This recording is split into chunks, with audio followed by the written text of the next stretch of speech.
नमस्कार साथियों। देखिए ये है मेरा छोटा सा फ्रंट का गार्डन और इसमें कुछ पौधों के साथ साथ एक बहुत ही महत्वपूर्ण पौधा रखा हुआ है और वो है तुलसी। जी हाँ, मैं तुलसी तेरे आंगन की क्वीन ऑफ हर्ब्स, जो जड़ी बूटियों की रानी।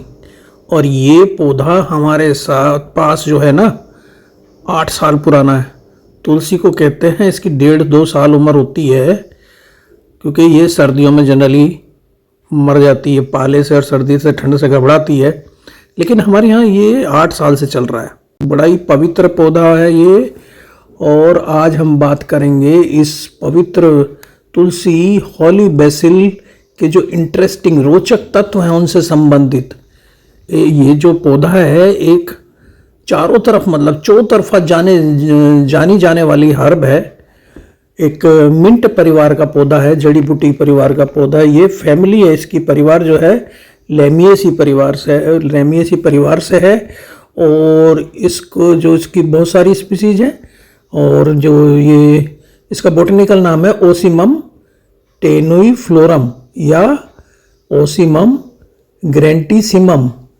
इसको तो ये देखिए, इसको कि पहले ही है इसमें इसको उगाने की, इसको लंबा चलाने की टिप ये है कि तुलसी पे जब भी नर मंजरी आए तो इसको तोड़ देना चाहिए। इसको तोड़ के आप किसी दूसरे गमले में इसको लगा लीजिए तो ये आपकी और हो जाएंगी पैदा, या उसी गमले में डाल दीजिए। गमला विशेष रूप से गमला भी इसका जो ना तुलसी को, क्योंकि पवित्र पौधा माना जाता है, विशेष रूप से 4 कोनों वाला बना हुआ, क्योंकि इसे पूजा जाता है तुलसी को। इसका जो उत्पत्ति स्थान है ना तुलसी का, वो इंडिया ही है। और भारत के हिंदुओं के घर में ये सभी के मिलेगी। और आयुर्वेद में एक इसका जो ना तुलसी का एक महत्वपूर्ण स्थान है। तुलसी कई प्रकार की होती है। एक कुछ की जिसकी ब्राइट ग्रीन लीव्स होती हैं वो राम तुलसी या चमकीली तुलसी कहते हैं राम तुलसी को, जिसके हल्के हरे रंग की पत्तियां होती है। लेकिन एक जो पर्पल पत्तियां होती हैं, जैसे ये देख रहे हैं अब, पर्पल हरी पत्तियों वाली जो है ना वो कृष्ण तुलसी होती है। और एक होती है सामान्य देसी जंगली, जिसको वन तुलसी कहते हैं। तो आज हम इसी के संबंध में बात करेंगे कि ये तुलसी जो हमारी हैं, जैसे देखिए हमने नरमंजीर इसकी तोड़ ली। इसको पानी की जहाँ तक बात है, इसकी मिट्टी नम होनी चाहिए, लेकिन ओवर वाटरिंग से बचना है, क्योंकि इसको पूजा भी जाता है। तो इसमें नहा धो के इसको जल चढ़ाया जाता है तुलसी को। इसमें बस ज़्यादा पानी से बचना। कई बार हम दीपक जलाते हैं, कई बार अगरबत्ती जलाते हैं, तो इस तरह उनको जलाना है दीपक को, अगरबत्ती को, कि ये पौधा प्रभावित ना हो उसके धुएं वगैरह से। तुलसी हमारी बॉडी में विभिन्न प्रकार के जो संक्रमण हो जाते हैं ना, उनके रोकने के लिए ये एक जो हमारा सुरक्षा कवच का काम करती है। इसका जो काढ़ा बना के पीते हैं, कुछ लोग चाय पीते हैं। देखिए दो ना, अगरबत्ती को उस गमले में ही गाड़ देते हैं हम, तो इसके धुएं वगैरह से इसको थोड़ा हानि होती है। थोड़ा सा हम बच के इसको हमें लगाना चाहिए, हटके लगाना चाहिए। तो इसमें जो ना पावरफुल ऑक्सीडेंट्स होते हैं इसके अंदर, तुलसी के पत्तियों के अंदर, और जो कि cholesterol, BP, blood sugar level को नियंत्रित रखते हैं। आप ये जो नरमंजरी है, इसकी पत्तियां, इनको सबको पानी में डाल के काढ़ा बना के पी सकते हैं। तो एंटी इन्फ्लेमेटरी प्रॉपर्टीज होती हैं तुलसी की पत्तियों में ना, vitamin A, vitamin C, vitamin K भरपूर मात्रा में पाए जाते हैं। मिनरल्स में calcium, magnesium, phosphorus, iron, potassium, इसके अलावा प्रोटीन, फाइबर खूब होता है इसकी पत्तियों में। तो आज हम इसकी नरमंजरी को तोड़ लेंगे। तो जो मैं फ़ायदे की बात कर रहा था, ये इम्यूनिटी बूस्टर है बुखार, सर्दी, जुकाम, खांसी में, और श्वसन रोग हैं उनमें बहुत ही फ़ायदेमंद। स्ट्रेस दूर करने में, बीपी कम करने में, इसमें एंटी कैंसर जो प्रॉपर्टीज इसके अंदर पाई जाती हैं, और अर्थराइटिस, शुगर, किडनी स्टोन, इनमें ये फ़ायदेमंद है। और स्किन और बालों के लिए भी फायदेमंद है। और इसे मैंने बताया ना, विशेष गमले में इसको लगाया जाता है। ये कहा जाता है कि इसको क्योंकि पूजनीय पौधा है, मिट्टी में नहीं लगाना चाहिए, झाड़ू पड़ी हो वहाँ ना लगाएं, जूते पड़े हो वहाँ ना लगाएं। इसके आसपास ना साफ सुथरा स्वच्छ स्थान होना चाहिए। इसकी जो पत्तियाँ ना इंसेक्ट रिपेलेंट का भी काम करती हैं। इसकी पूजा की जाती है। ये ब्लड प्यूरीफायर है, डेंटल हेल्थ के लिए बहुत बढ़िया है, एक्जिमा के लिए, हार्ट डिजीज के लिए, वजन आपका बढ़ रहा है, वेट लॉस में भी इसकी जो काढ़ा चाय का अच्छा काम करती है। आँखों के लिए एंटी एजिंग गुण इसके अंदर हैं। और स्मोकिंग अगर किसी की छुड़ानी है तो उसमें भी इसका इस्तेमाल किया जाता है। इसकी पत्तियाँ ना सुगंधित पत्तियाँ होती हैं, पवित्र तुलसी इसको कहते हैं। और हर्बल चाय इसकी बहुत बढ़िया बनती है। गर्मियों में खूब फूलती है, जैसे इसमें गर्मियों में खूब इसमें मंजरी आ रही हैं और बैंगनी या सफ़ेद फूल इसमें आते हैं।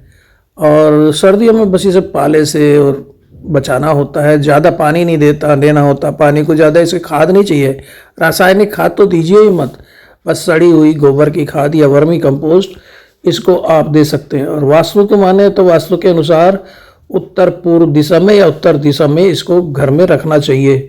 सकारात्मक ऊर्जा आती है। तो जो जूते, झाड़ू, कूड़ेदान के आसपास इसको नहीं लगाना चाहिए। और इसमें anti bacterial, anti fungal, anti cancer, anti pyretic, anti microbial गुण इसके अंदर होते हैं। तुलसी का मरने का कारण यही है कि बहुत ज़्यादा पानी हो जाए, गर्मी पाला हो, बहुत ज़्यादा गर्मी हो, झुलस जाए, बहुत ज़्यादा पाला हो, तो इसको माह में एक बार बस वर्मी कंपोस्ट लिक्विड तरल उर्वरक दें ऑर्गेनिक। और इसकी ना इसको भूसी बनाने के लिए ना इसकी 50% प्रूनिंग कर सकते हैं। पाले से बचानी होती है। बसंत में बसंत में भी लगा सकते हैं, बसंत में सबसे अच्छा है, लेकिन गर्मियों में भी इसे लगा सकते हैं। 15 से 21 डिग्री तापक्रम पे इसको आराम से लगाया जाता है। इसको फेवरेबल है और नियमित पानी देती, मिट्टी नम रखनी है, सर्दियों में पानी कम देना है। एक वार्षिक या अल्पकालिक बारहमासी झाड़ी है, ऊंचाई 1 मीटर तक भी हो जाती है। और इसका जो सरल दांतेदार पत्तियां होती हैं, हरी या बैंगनी, और छोटे बैंगनी सफ़ेद ट्यूबुलर फूल होते हैं। और अच्छे जल निकास वाली मिट्टी, रेतीली मिट्टी, नम दोमट मिट्टी में बड़ी अच्छी हो जाती है। और पूर्ण सूर्य इसको 5-6 घंटे धूप चाहिए होती है, इसी जगह रखना चाहिए। और प्राकृतिक वायु शोधक पौधा है। इसका जो काढ़ा है ना तुलसी का, वो खांसी जुकाम में काम करता है। और घी में सुगंध बढ़ाने के लिए पत्तों का प्रयोग किया जाता है। चाय में शहद डाल के इसको पिया जाता है। घरेलू जो बॉडी डिटॉक्स वाले उपचारों में ये बहुत ही बढ़िया काम करती है। तुलसी को कभी भी जैसे कहें ना ज़मीन में नहीं लगाना चाहिए। चाहे आपका बगीचा कितना भी बड़ा हो, हमेशा गमले में इसको लगाना चाहिए। और जैसे मैंने बताया 3-4 तरह के तुलसी हैं। और यहाँ जनरली अपने यहाँ पे राम तुलसी, कृष्णा तुलसी, वन तुलसी, एक कपूर तुलसी भी होती है, वो यहाँ पे होती है। और इसके लिए 15 से 40 डिग्री टेम्परेचर इनके लिए अच्छा होता है। और तुलसी का जो ये नरमंजरी ना, ये एक तरह से इसका बोझ है। तो तुलसी का बोझ कम करने के लिए इसका बोझ उतार देना चाहिए, मतलब इसकी जो मंजरी है ना, इसको तोड़ देना चाहिए। ये इसको करने से ना लक्ष्मी जी का आशीर्वाद मिलता है, धन धान्य से संपन्न हो जाता है घर, धन धान्य में वृद्धि होते है। ये माता के सर पर ना भार है। इसको तोड़ने के बाद कुछ लोग तिजोरी में रख देते हैं, बताते हैं उसको धन बढ़ता है। कुछ लोग ना क्या करते हैं, शुक्रवार को माँ लक्ष्मी को एक लाल कपड़े में बांध के इसको अर्पित करते हैं, या मंदिर में रख लेते हैं, या गंगा जल में इनको भिगा के गंगा जल में उसको छिड़क देते हैं, गंगा जल को, इसके पानी को। तो ग्रह क्लेश में बताते हैं मुक्ति मिलती है, नकारात्मक ऊर्जा बाहर चली जाती है घर से। और कुछ भगवान विष्णु को इसको अर्पित करने से बताते हैं मोक्ष की प्राप्ति होती है। और मंदिर में भी रखते हैं। माता के सर पे इसको मंजरी जो ना भार है, इसको तोड़ते रहना चाहिए। इसको जब ये भूरी हो जाए, पक्के भूरे हो जाए, जब तोड़ेंगे तो इससे बीज में मिल जाते हैं, उसे बो सकते हैं। और कहते हैं कि रविवार और मंगलवार को नहीं तोड़ना चाहिए। तुलसी के जो ना बीज जो होते हैं ना, वो ब्राउन कलर के, जब सूखे फूल हो जाएं तो तोड़ लो उनको, और उसमें से डार्क ब्राउन सीड, मैच्योर जब हो जाएंगे तो डार्क ब्राउन सीड निकलेंगे। और बस इनको, इन बीजों को आप एक मिक्सर बना लो सॉइल का, जिसमें हमें गार्डन सॉइल लेनी है, नीम केक ले लीजिए, कंपोस्ट ले लीजिए, और कोकोपीट और सैंड। तो मिट्टी, नीम के, कंपोस्ट, कोकोपीट और सैंड का मिश्रण बना के उसके ऊपर छिड़क दीजिए, थोड़ी सी हल्की सी मिट्टी डाल दीजिए, और तो ये उगाते हैं। और इसको सीडलिंग ट्रे में उगाइए तो बहुत बढ़िया। सीडलिंग ट्रे में आप इनको बीजों को, इसी मंजरी को ही कुचल के हाथ से बखेर दीजिए और कोकोपीट से ऊपर से कवर कर दीजिए। तो कुछ दिन में, 10-15 दिन में इसका जमा हो जाता है।